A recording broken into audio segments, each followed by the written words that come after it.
Did you know you can relieve common medical conditions with the treasures in your spice cabinet like cinnamon, turmeric, and honey? Our guest today, Jaya Jaya Myra, is a former immunologist turned mind-body wellness expert and best-selling author. She's been featured in hundreds of media interviews globally, including Today, NBC, ABC, CBS, Fox, the Los Angeles Times, the Times of India, the Toronto Sun, Forbes, Parents, Women's World Reader's Digest, and many more. Her nonprofit Gita for the Masses is a 501(c)(3) charitable nonprofit organization created to help people overcome obstacles and be victorious in life. I know you're going to hear so many amazing, interesting, fun facts you may or may not have already known about what's in your own kitchen that can help you and your family. So enjoy the show. Hello, this is Mary Jo Tinlin from the Teaching Your Toddler Show. Today, we have a very special guest, and I can't wait for you to hear what she's going to tell us about some things that you probably have in your own home right now. So, Jaya Jaya Myra is joining us today. Tell us a little bit about yourself, Jaya, and also Jaya Jaya, and also tell us a little bit about your background and what we need to know about you. Absolutely. Well, I am an author and a speaker in the mind, body, wellness, and consciousness space. I started my career as a research scientist. I was working in the field of immunology and cancer research. A pretty debilitating fibromyalgia diagnosis rocked and completely changed my world, destroyed everything. And the icing on that cake was that Western medicine made me worse, not better. So I walked away from everything for a while and found natural approaches to 100% completely heal. And then I just moved my life in a very different direction and started looking at things a lot more holistically at that point and relying on it as a go-to. Completely changed my career. I'm very much a writer and a communicator. As being an author, I also run a communications agency, so I help other people communicate their messages effectively to people. And yes, I'm just very passionate about consciousness and holistic wellness. I don't think that there's any one magic secret bullet that's going to change your life, but there are a whole ton of small practical things that you can do that will make a world of difference. Well, I can't wait to hear more about that because I know that I think people just they need that. They need that. And I love that your background is in science. I think a lot of people think holistic stuff is, oh, all the It's woo-woo, but woo-woo. but right. I mean, but you have a science-based background. So I love that. So tell us a little bit about some of those things that we need to know. Man, where to begin? So many things. My Immunity, first health, mood, all the things. I know, when kids are having a meltdown, right? Like, what are some of the things we could do if a kid is having a meltdown?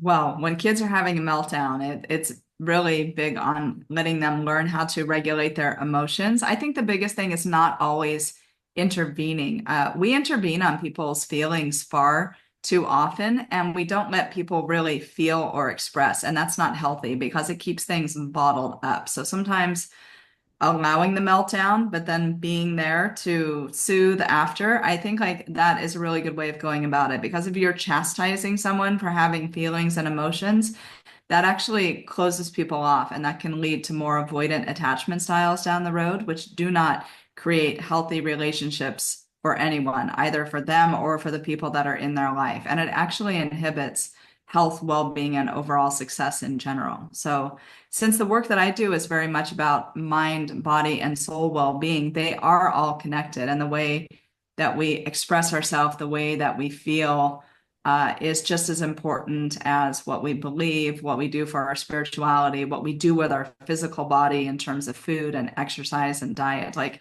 all of these things have impact on each other.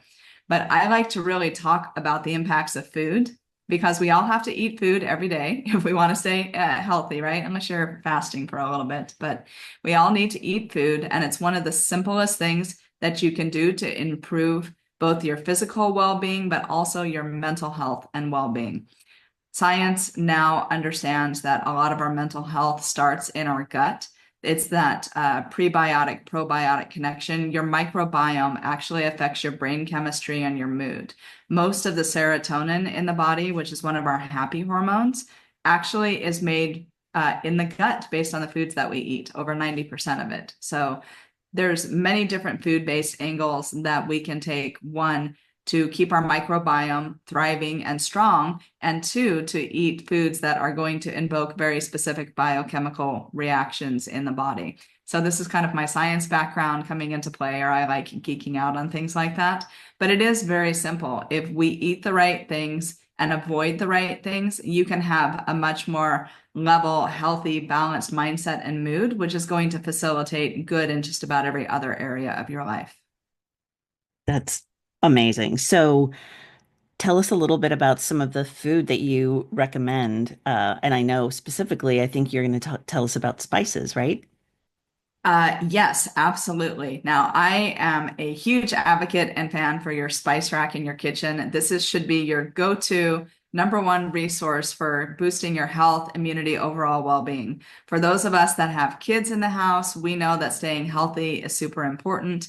Their immune systems need time to grow and develop, but eating the proper spices can definitely help with that. There's tons of spices that have medicinal impact, both to boost your immunity, to reduce inflammation in the body. Inflammation is a primary source of chronic pain. So people who suffer from fibromyalgia, people who are suffering from long COVID. Actually, CDC statistics were showing by the end of 2023, it was a little over 24% of the US population suffered from chronic pain. I was pretty astounded by that number. That's like over Quarter 81 of million us. people. Yes. Wow. And a lot of this is based on inflammation in the body. When the body is inflamed, that's what causes that chronic pain because it can't settle down and heal. So whenever there's inflammation, it also means that your sympathetic nervous system is on overdrive and the parasympathetic aspect hasn't had the ability to kick in and recharge. So the sympathetic is like the fight or flight aspect of the nervous system, and the parasympathetic is the one that governs rest, regeneration, healing, sleep, those things that actually keep you healthy. So when your nervous system gets overstimulated and out of balance, that definitely contributes to inflammation. Foods can cause inflammation. It's like a whole storm of things like that happens at once. So you start to manage inflammation through foods that will reduce it. You are at least letting your body get back to a place where you have a chance that your parasympathetic nervous system can kick in and start doing its work. So, like rest, mindfulness, meditation, proper dietary changes, these things can do a world of good. And as I had mentioned, I was diagnosed with fibromyalgia before, and I had to heal 100% naturally. And that was solely on a platform of mindfulness, meditation, and dietary changes. Mindfulness, meditation, and dietary changes. Wow. Mhm. So, can you tell us a little bit about, well, I'd love to hear, of course, the dietary changes for sure, but I think most people are familiar with meditation, but when you say mindfulness, what are you talking about there? Consciousness and intention. So, mindfulness can be any active sort of thing that we do that's trying to yield a conscious, intentional result where we're responding to a situation as opposed to giving a knee-jerk reaction. So, being mindful about what it is, what do we want the outcome of something to be versus just reacting. Like if someone comes to you angry, you might react and get angry in return. That's very, very normal, right? So, a mindful response would be to sit and pause to look at why something is happening. Well, okay, well, why is this person angry with me? And actually responding to the situation and not the emotion that has been put out there. Because emotions are always byproducts. But if we get back to the source of what the issue is, we can tackle the actual problem head on and usually get more meaningful results.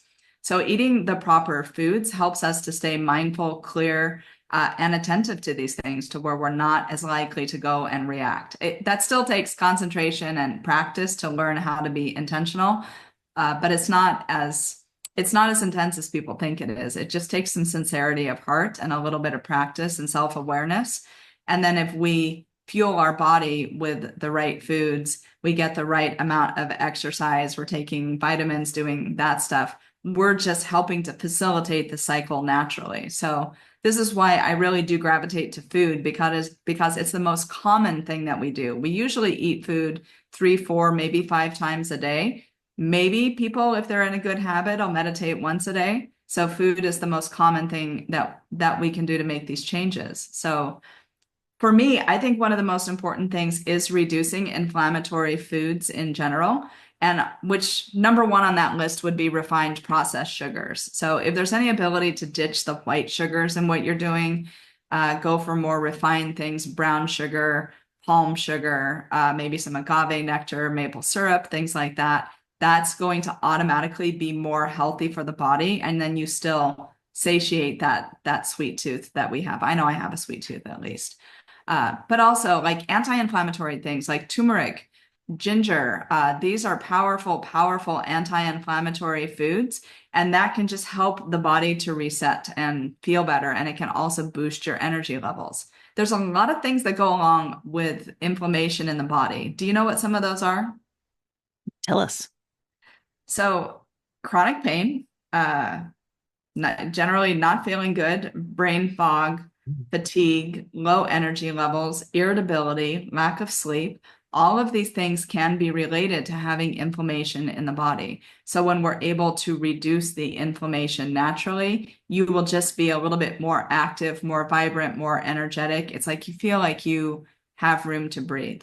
So Mm, it's a little bit more prevalent than people realize. I think a lot of people suffer from inflammation in the body without even realizing it. Like you may not have the outer symptoms if you tend to be healthy, but you can still have inflammation. It's usually when people get to a point that they're just absolutely on the far end of the spectrum and mhm, they're in pain and they're exhausted. That's when they take it seriously.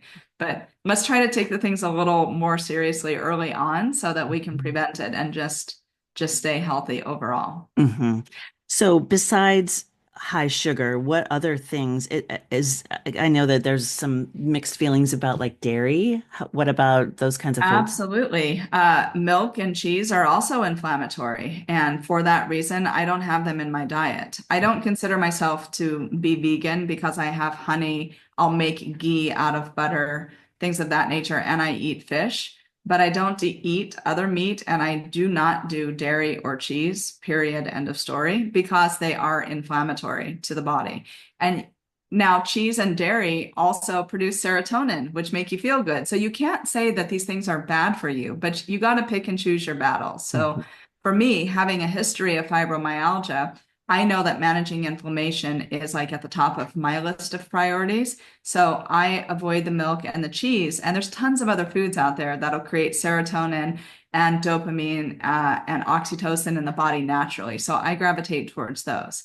And then I just feel better because I like to be super active. One of the things that I do is competitive ballroom dancing. So I am always on the dance floor. I'm dancing almost every day of the week. And if I'm not able to be super active and limber and out there, like I just don't feel good about myself. And I can't do that. If I eat the wrong foods or I go and I get some super processed thing with refined sugar, God forbid I were to have a slice of pizza or something, I wouldn't really be able to move afterwards. It's almost just like you get stiff and achy, which you may not think of as chronic pain, but it's definitely debilitating to living a vibrant and active life. Hmm. I would actually challenge a lot of people if you can go without milk and cheese for a month, see how different you feel. Like Ooh.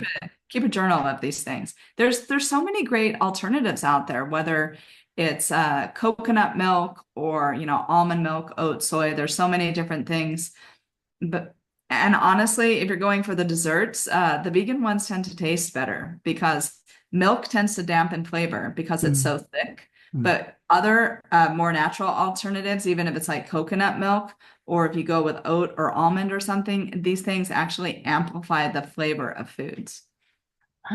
I Ah. often give vegan things to friends of mine, and they're like, "There's like no way this is vegan. This is so good." I'm like, "That is actually why it's good because your flavor profile is being amplified because it's not deadened by refined sugars and like the Mhm. really thick milk or cream." So, I had but my anyway, friend made some brownies the other day, and she put ancho chili powder in them, that sounds and amazing. oh my gosh, it was.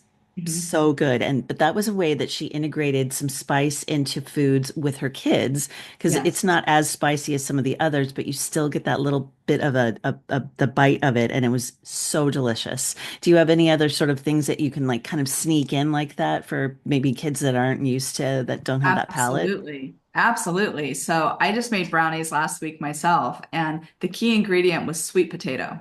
Oh. And these are the best brownies I've like had in my life. So yes, a lot of times when you do look at more of the vegan recipes, they get very creative. So sweet potato is used frequently. Avocado is used as a Mhm. thickening agent. You can make the most delectable chocolate mousse with avocado. I did that It- once and I tricked the kids and they were like, "What? What?" And they loved exactly. it.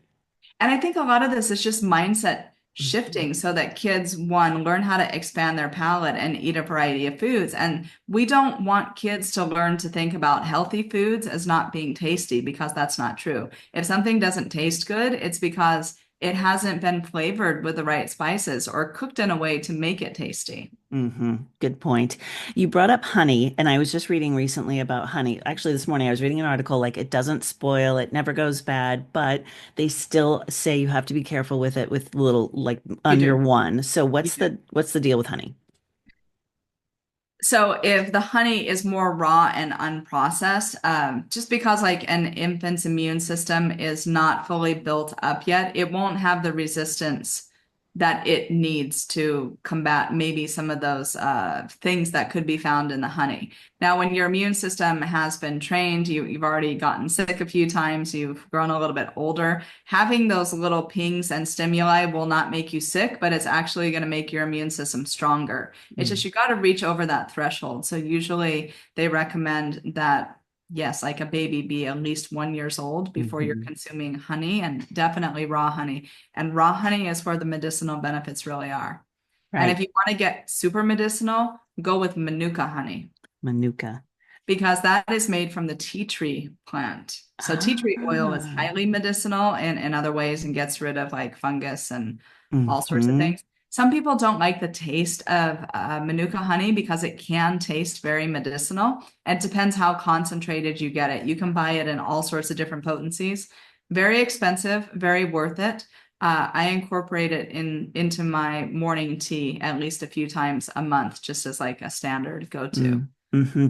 So Um, now would that be a different, because I've heard also that you're supposed to use local honey because of Yes, the the bees are around allergen. you. Is that true? That's absolutely true. So if you are able to get local honey, you will probably suffer less from seasonal allergies Oh. because the bees are basically feeding on the pollens that are in your area, and then you're getting micro doses of this in the honey, and you are becoming more tolerant to it naturally. That's something that I've used for at least the last 16 to 18 years, every spring, every fall. I always get local honey, but I also have a separate stock of Manuka honey, like just high quality. It's usually like the New Zealand honey is like Okay. one of the most popular brands of it. But yeah, I always have my raw local honey, and then I have a stock of Manuka honey on hand at So all you time. have both. Like my Okay, that makes my sense. kitchen and my spice cabinet is very well packed. Yeah. And how do you source your spices? So I just go to a local spice shop. I like to get my spices usually in their whole form and like grind them myself or use a mortar and pestle to grind them, but you absolutely do not have to do that. But I live in New York City, so we've got so many things accessible and I like to support local businesses. So there's a spice shop that I go to here in the city that I get most of my stuff from directly. And there's a few things that like I'll order online or I'll have to go to an Indian or Middle Eastern grocer for. But Hmm. outside of that, mostly, yeah, I Hmm. go local. Do you try for organic if possible? Always organic. If it's Hmm. going to set foot into my house, it has to be organic food, organic produce, organic anything when and where possible. I like that rule. Yeah, I That mean, it's a little we different when try. you eat out, of course, but being mindful about where you get your food. I Hmm. will always eat more from places that are plant-based, non-GMO, and organic. Hmm. Hmm. Is there anything? kind of kid staple food. Is there any foods that you can think of that you could sort of jazz up, like kids like I don't know, kids that aren't allergic to peanut butter, they can eat peanut butter Yes. sandwich. Like, is there other things that you would recommend that maybe moms could incorporate? I really do like the idea of the brownies and the desserts and making them in a super healthy way because, like the recipe that I had, it incorporated the base was sweet potato and almond butter Oh, wow. and maple Mm-hmm. syrup. So everything that's in there is actually pretty healthy for you. And when you can, as the kids like start to get older, you can talk to them about this. I think just the exposure to a variety of foods, cooking your vegetables and your greens in a way that actually makes them appetizing, Mm, making desserts that are healthy. Like if you set this as a foundation that like we're going to eat really well, we value food for the nutrition and the energy that it brings us and the enjoyment from that. This is what the children will learn, and they will learn how to like the things. And they'll probably not like the other ones as much. Honestly, you lose a taste for the refined sugars and the unhealthy stuff the more that you're eating healthy, because when you eat healthy and you're actually satisfying your tastes, you feel so much better. hmm. A lot of Yeah. times, eating is not mindful. So Mm, we just do it because we're trying to satiate an emotion. But when we actually eat in a healthy way and you're getting sustained energy, you're getting focus and clarity, there's nothing that can replace that. And hmm. kids, they want to run around and have all the fun in the world anyway. So let's give them some high energy things like the brownies, the sweet potatoes with the maple syrup and the almond butter. Like this is going to give energy for a long period of time, stuff like that. Absolutely. So, Yeah. and it can be the same thing, like maybe you're making pancakes or something Mm, fun in the morning. You can also incorporate like different blends into that. I don't mm, maybe make something that's like a little bit more from scratch, but still not hmm. super time consuming. Hmm. If you cook with spelt flour, for example, spelt helps you to feel fuller for longer and will naturally reduce blood sugar levels. If we're worried about blood sugar and diabetes in the family in general, the other go-to is cinnamon, like the actual real cinnamon, Ceylon cinnamon, not the cassia cinnamon. Hmm. Cinnamon is a wonderful, wonderful spice to reduce blood sugar naturally, and just generally keep you healthy. Like cinnamon is a go-to for me. Try to put cloves in Mm, foods and desserts. It's very strong, but cloves are highly, highly medicinal and antimicrobial.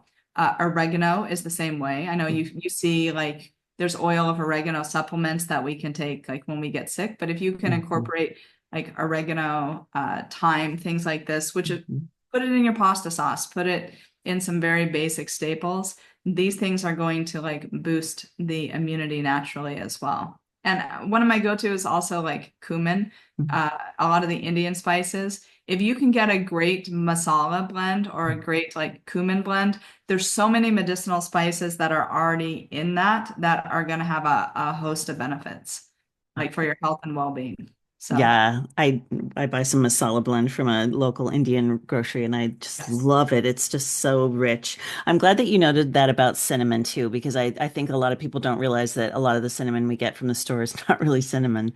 It's It's not. cassia, right? It's cassia and it's not Yeah. cinnamon. Yet you have to get actual Ceylon cinnamon, Hmm. and that's going to have a ton of benefits And to it. it's such a better flavor too, right? It's so much richer.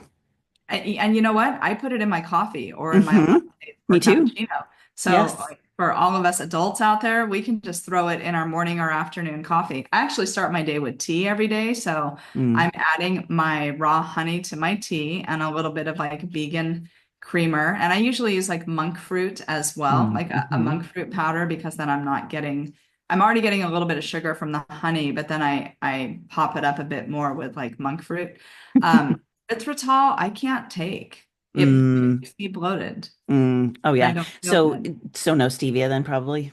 I haven't really tried much with stevia either, but I just stick to the monk fruit because Hmm. I've watched, like, if I have erythritol, the scale will go up and up and up and up. And I'm like, this is just, it's causing some sort of Interesting. weird inflammatory bloating thing to happen. Hmm. So I personally stay away from it. So sometimes when you try to go healthy, Hmm. it's not going to have the results that you want. So That's this is why right.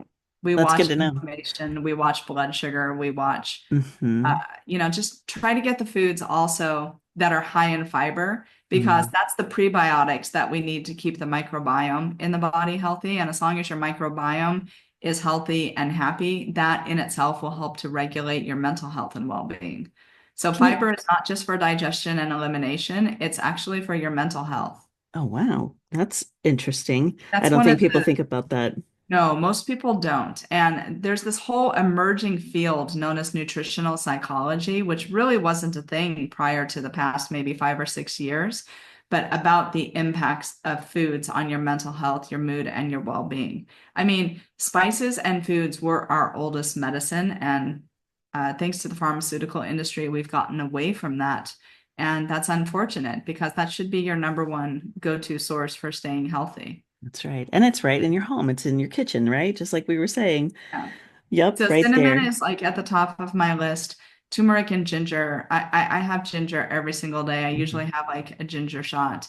I love cumin. I love like the different spice blends. You can't beat oil of oregano or manuka honey if you're starting to get sick. And Mm-hmm. just trying to eat balanced and incorporating more healthy foods into the daily diet is not that difficult, and children really do like them if that's what they get exposed to. When Yes. my kids were young, they ate super healthy, and there was just like no question, there was no complaint around this because they were just, this is just what we did in the Yeah. house. Yeah, absolutely. Yeah. That's fantastic. Yeah, oregano, when the minute I feel anything is the first thing I go to for sure as well. Gosh, this has been amazing. Thank you for so much of this. I think this is going to really help people think differently about their food, about their spice cabinet, about what they can give their kids. Is there anything else before I let you go? And then I also want you to tell us how to find you. Of course, we'll have all the links in our show notes as well. I think the most important thing to take out of this is get yourself and your own palate and your children's palate diversified and incorporating a wide variety of different spices. Almost every single spice on the planet will have a medicinal benefit of something. But the more that you are acclimated to eating and enjoying and eating the healthy foods, the easier it's going to be to learn to incorporate and use them on a regular basis. I Thank really you. do attribute my spice rack to never coming down with COVID, even though I live in the heart of Manhattan in New York City. Mhm. And Yeah. I moved square into the city, into Manhattan, right during the middle of the pandemic when everyone was fleeing. I'm like laughing. I'm like, I'm going to take advantage of those super lowered rents and cost of living. And I moved like square into the middle of the city. Never got sick, but it's because of the way I facilitate my diet and my lifestyle. Mm-hmm. Wow. That's really powerful. Thank you. Thank you so much. Oh, goodness. Thanks again for speaking to us today. Let us know, how would you like people to find you? Very easy to find. Jaya Jaya Myra on all social media, and my website is jayajayamyra.com. Definitely check out some stuff. You can check out my books on the website, Soul of Purpose, Vibrational Healing. They're very good resources for you understanding your specific purpose and energy type and how to find holistic methods that are going to work for you. Thank you so much. It's been a pleasure. Thank you so much. This has been the Teaching Your Toddler Show with Mary Jo Tinlin. Thank you so much for joining us today. If you enjoyed today's show, please leave a 5-star review or a thumbs up so we can reach more parents like you. To be notified when new shows post, please subscribe by sending an email to subscribe@teachingyourtoddler. For more expert interviews, fun activities, and storytime podcasts, please visit our website at teachingyourtoddler.com. All of our shows are also posted as videos as well on our YouTube channel at Mary Jo Tinlin. Find us on Facebook at Teaching Your Toddler, X at Teaching Toddler, Instagram at Teaching Your Toddler, and make sure you check out our past shows. We have so many diverse topics. There's most likely more shows that you will enjoy. Thanks for joining us, and come back and see us again real soon.